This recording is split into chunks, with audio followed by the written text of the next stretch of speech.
Hi all.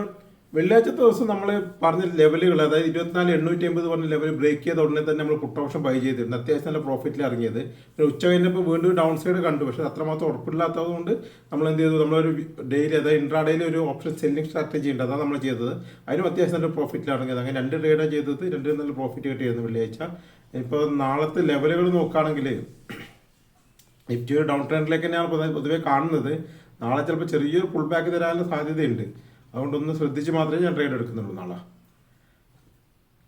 24,600 മുതൽ 630 വരെ ഒരു സപ്പോർട്ട് ഉണ്ട് നിഫ്റ്റിക്ക്. പിന്നെ 24,500 മുതൽ 530 വരെ, അതായത് 500 അടുത്ത 24,500 ഒരു അടുത്ത സപ്പോർട്ട് ഉണ്ട്. പിന്നെ 24,450 ഒരു അടുത്ത സപ്പോർട്ട് ഉണ്ട്. അങ്ങനെ 3 സപ്പോർട്ടുകളാണ് ഡൗൺ സൈഡിലേക്ക് ഉള്ളത്. അതിൽ ഏതെങ്കിലും ഒന്ന് ബ്രേക്ക് ചെയ്യുകയാണെങ്കിൽ നമുക്ക് ഡൗൺ സൈഡിലേക്ക് എടുക്കാം. റെസിസ്റ്റൻസ് ആയിട്ട് വരുന്നത് 24,700 ആണ്. പിന്നെ 24,750 ഉണ്ട്, 24,850 ഉണ്ട്. 2 റെസിസ്റ്റൻസ് അതിൻ്റെ മുകളിലുണ്ട്. അപ്പോൾ നിഫ്റ്റി ഇപ്പോൾ ഒരു ഗ്യാപ്പ് അപ്പ് ഓപ്പണിംഗ് ആവുകയാണെങ്കിൽ, നാളെ സാധ്യത കുറവെങ്കിലും ചെറിയ ഗ്യാപ്പ് അപ്പ് ഓപ്പണിംഗ് 700 താഴത്തൊക്കെ ഓപ്പണിംഗ് ആവുകയാണെങ്കിൽ വീണ്ടും ഒരു ഡൗൺ സൈഡിലേക്ക് ഒരു സൈഡ് വേസും ആയിരിക്കും മാർക്കറ്റ് പോകാൻ സാധ്യത. നല്ലൊരു ഗ്യാപ്പ് അപ്പ് ഓപ്പണിംഗ് ആണെങ്കിൽ മാത്രമേ ഈ ഒരു അപ്പ് സൈഡിലേക്ക് പോകാൻ സാധ്യതയുള്ളൂ. പക്ഷേ അതിൻ്റെ സാധ്യത കുറവാണ് നാളത്തെ മാർക്കറ്റ് കണ്ടിട്ട്.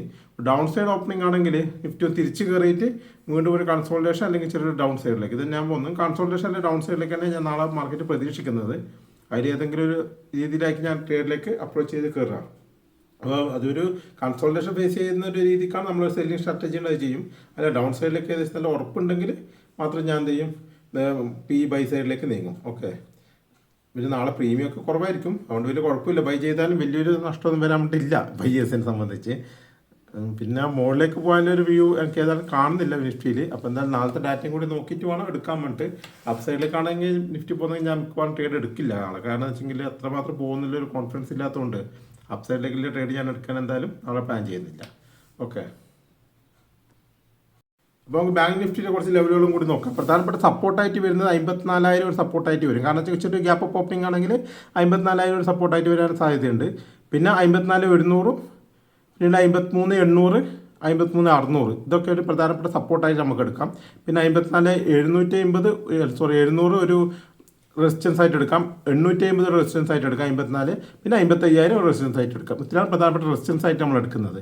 കാരണം ഇതൊക്കെ നിങ്ങൾ മാർക്ക് ചെയ്ത് വെച്ചോളൂ. കാരണം നാളത്തെ ദിവസം മിക്കവാറും ബാങ്ക് നിഫ്റ്റിയിൽ ട്രേഡ് ഉണ്ടാവാൻ സാധ്യത വളരെ കൂടുതലാണ്. അതുകൊണ്ട് ഇതും കൂടി ഒന്ന് മാർക്ക് ചെയ്ത് വെച്ചോളൂ. ഒന്നും കൂടി സപ്പോർട്ട് പറയാം. 53,600, 53,800, 54,000, 54,400 ഉണ്ട്. പിന്നെയുള്ളത് റെസിസ്റ്റൻസ് ആയിട്ട് വരുന്നത് 54,700, 850, 55,000 ഇത്രയാണ് പ്രധാനപ്പെട്ട റെസിസ്റ്റൻസ് ആയിട്ട് വരുന്നത്. ഇതൊക്കെ ഒന്ന് മാർക്ക് ചെയ്ത് വെച്ചോളൂ കേട്ടോ. അത് നമുക്കിങ്ങനെ മാർക്കറ്റ് നാളെ ഓപ്പൺ ആവുന്നത് നോക്കിയിട്ട് അതിനനുസരിച്ചിട്ട് ട്രേഡ് എടുക്കാം. മിക്കവാറും ഒരു 5 മിനിറ്റ് ക്യാൻഡിലൊക്കെ ഡൗൺ സൈഡിൽ കാണിക്കുകയാണെങ്കിൽ അത് ബ്രേക്ക് ചെയ്ത ഉടനെ ഞാൻ ഡൗൺ സൈഡിലേക്ക് ട്രേഡ് എടുക്കാൻ എല്ലാ സാധ്യതയുണ്ട്. കാരണം എന്ന് വെച്ചെങ്കിൽ വീണ്ടും ഡൗൺ സൈഡിലേക്ക് വരുന്നുണ്ട്. ഇതിൽ തന്നെ ആയിക്കോട്ടെ, ഗ്യാപ്പ് അപ്പ് ഓപ്പണിംഗ് ആണെങ്കിൽ തീർച്ചയായും ഡൗൺ സൈഡിലേക്ക് തന്നെ ആയിരിക്കും ഞാൻ നോക്കുക. മുകളിലേക്കുള്ള ട്രേഡ് ഞാൻ അത്ര നോക്കുന്നില്ല നാളേക്ക് ബാങ്ക് നിഫ്റ്റിയിലും. നമുക്ക് നാളത്തെ ഓപ്പണിംഗ് കൂടി നോക്കിയിട്ട് നമുക്ക് തീരുമാനിക്കാം. ഓക്കെ. പിന്നെ നമ്മളൊരു ക്ലാസ് ഉണ്ട്, നമ്മളൊരു ട്രേഡിംഗ് ക്ലാസ് തുടങ്ങുന്നത് എപ്പോൾ എന്നെല്ലാം ചോദിച്ചുകൊണ്ടുണ്ട്. ഏതായാലും നെക്സ്റ്റ് വീക്കായിട്ട് സ്റ്റാർട്ട് ചെയ്യാമെന്നാണ് വിചാരിക്കുന്നത്. അപ്പോൾ ആർക്കെങ്കിലും താല്പര്യം ഉണ്ടെങ്കിൽ ടെലിഗ്രാം ചാനലിൽ ഒന്ന് പറഞ്ഞു കഴിഞ്ഞാൽ ഞാൻ ലിങ്കിൽ ഇട്ടുതരാം. നിങ്ങൾ ജോയിൻ ചെയ്യുന്നെങ്കിൽ ജോയിൻ ചെയ്തോളൂ, നിങ്ങളെ ഇഷ്ടം പോലെ. അപ്പോൾ ബാക്കി ഡീറ്റെയിൽസൊക്കെ ഞാൻ ടെലിഗ്രാം ചാനലിൽ ഇട്ടുതരാം. നിങ്ങൾ എന്താ ജോയിൻ ചെയ്യാൻ താല്പര്യമുള്ളവർക്ക് ജോയിൻ ചെയ്യാം. ഓക്കെ.